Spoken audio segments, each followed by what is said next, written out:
Monsieur le préfet, monsieur le sénateur, monsieur le député, monsieur le président du conseil général, monsieur le représentant de la mairie d'Auxerre,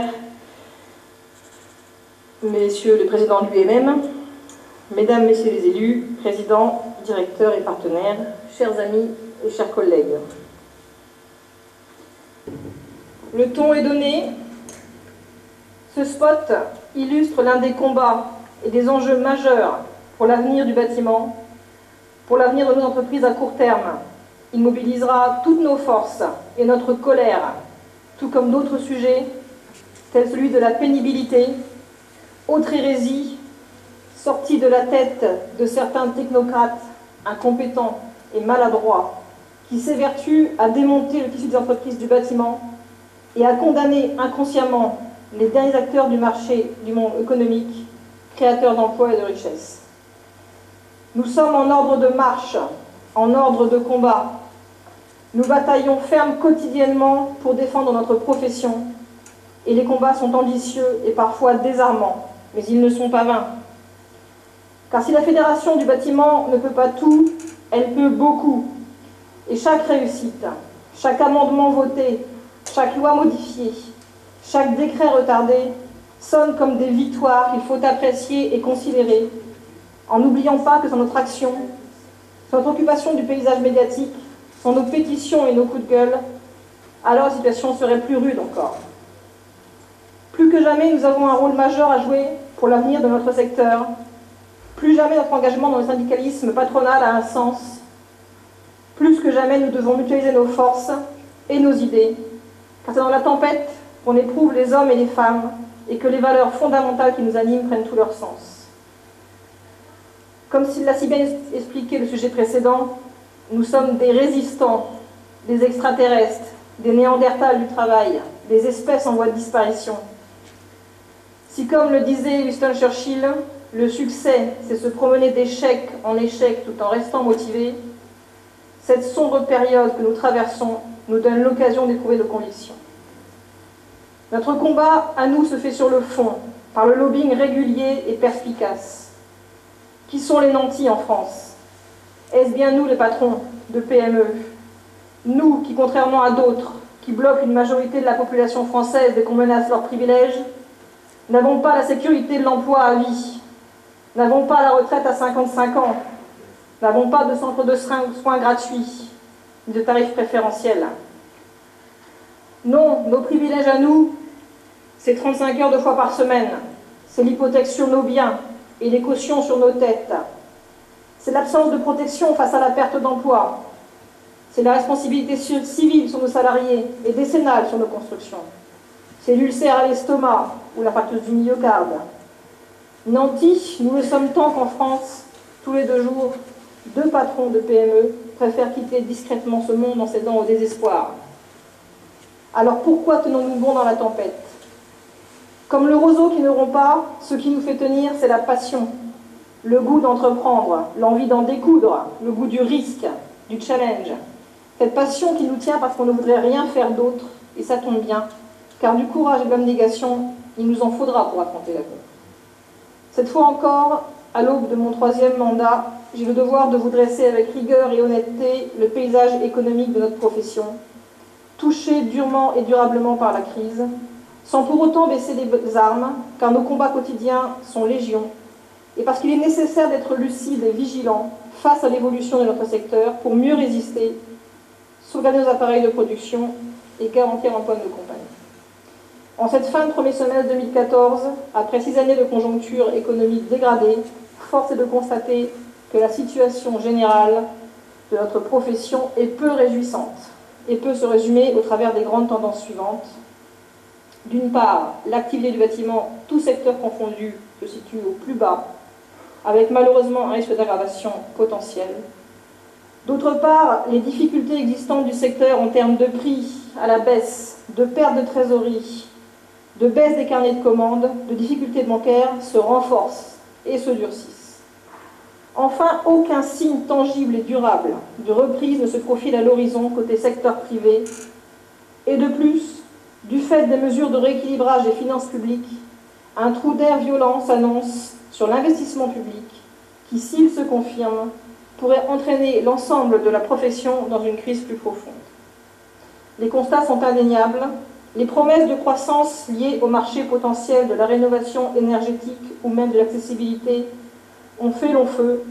Le modèle incitatif n'est pas opérationnel à ce jour et le manque de confiance des consommateurs ou des financeurs n'a pas facilité le décollage. Bien sûr, l'annonce de réduction des transferts financiers aux collectivités territoriales à hauteur de 11 milliards d'euros à horizon 2017 fera sans doute chuter indéniablement l'investissement public local. L'avenir est sombre pour le marché du logement neuf, au vu des derniers chiffres du ministère du Logement, qui révèlent que sur le premier trimestre 2014, les mises en chantier chutent de près de 12%, tandis que les permis de construire plongent, eux, de 25% par rapport à 2013. Tous les secteurs de la construction sont touchés, celui du logement individuel étant le plus impacté, avec moins 12% dans l'individuel pur, moins 16% dans l'individuel groupé et moins 4% dans le collectif. Du côté des logements autorisés, qui préfigurent les mises en chantier de demain, la chute est encore plus marquée, avec moins 25% au premier trimestre, dont moins 40% dans l'individuel pur et 10% dans le collectif. Ainsi, l'objectif des 500 000 logements est de plus en plus loin. Et ce n'est pas la loi ALUR qui encouragera la construction de logements. Nous n'avons de cesse que de la dénoncer, car elle a paralysé le marché de l'immobilier neuf et fait plonger les mises en vente de logements de plus de 30%. Ce qui présage vraisemblablement de destruction d'emplois à hauteur de 7 000 personnes sur 2014.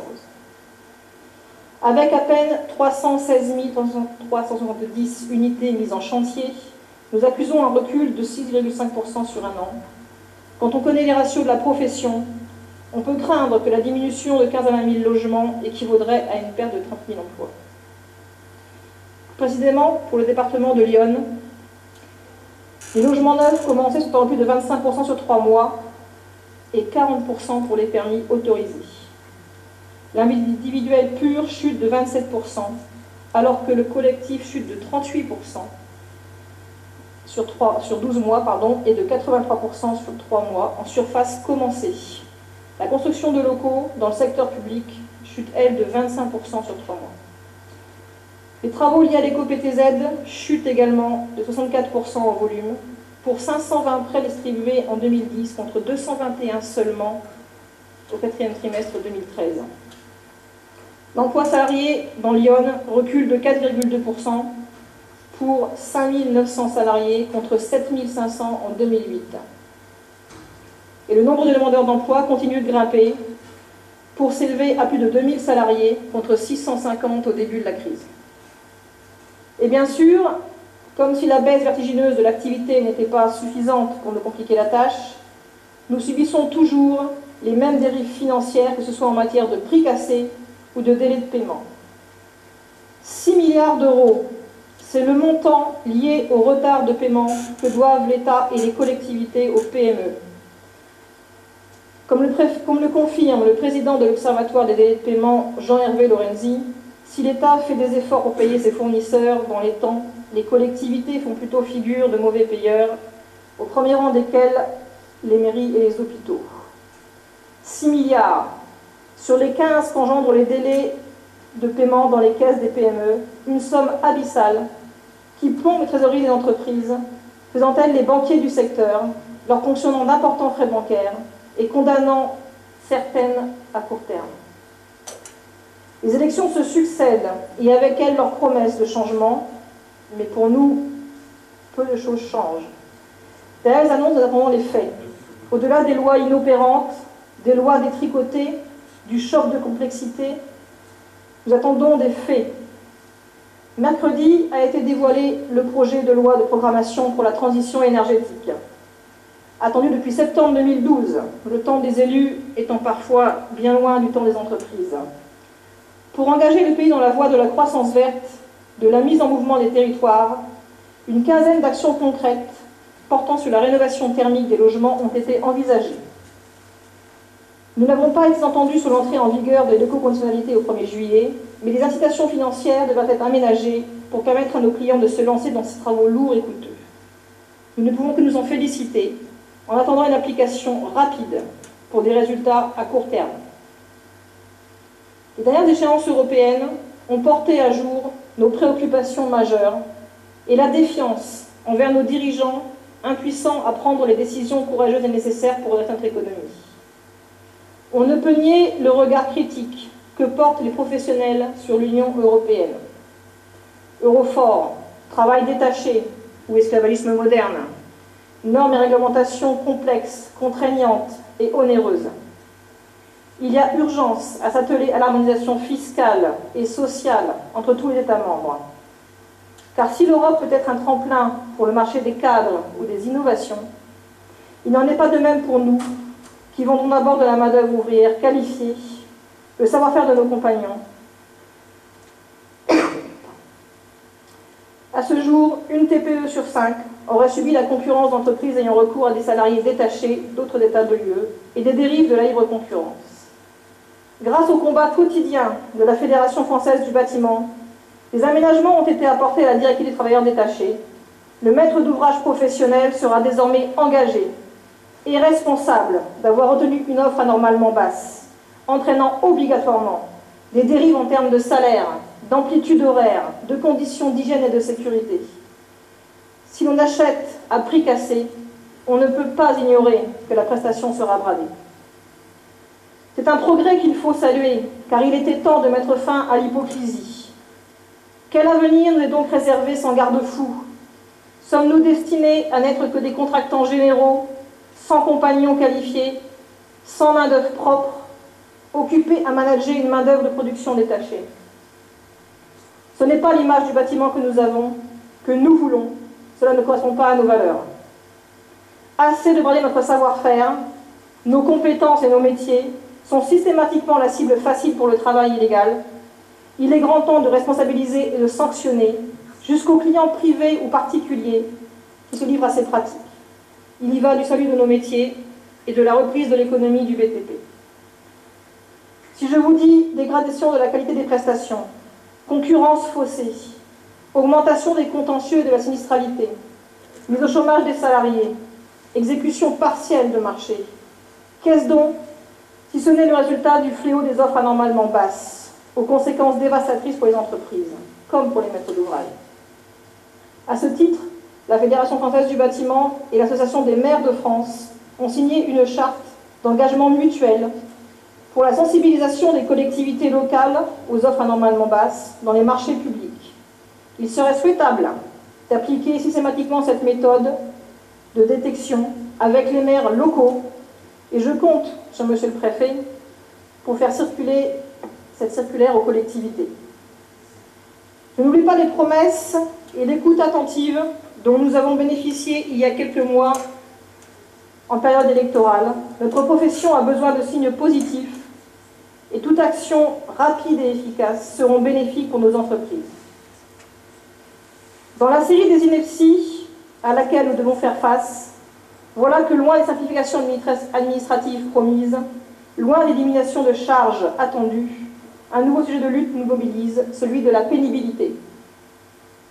Une fois de plus, la France va se distinguer avec une initiative délirante, une fausse bonne idée qui ne sera copiée par personne en Europe.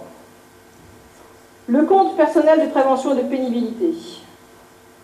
Nous devons maintenir la pression et refuser de toutes nos forces cette mesure aussi désastreuse pour l'économie que les 35 heures. Cette usine à gaz destinée à faire du zèle pour laver plus blanc que blanc est et restera une hérésie destructrice d'emplois, annonciatrice d'un tsunami de main-d'œuvre locaux sur nos chantiers et la recrudescence de contentieux pour invalidité. Rien que le mot est une ignominie et une insulte aux valeurs de notre profession, d'ambition, de vocation qui nous animent tous dans nos entreprises.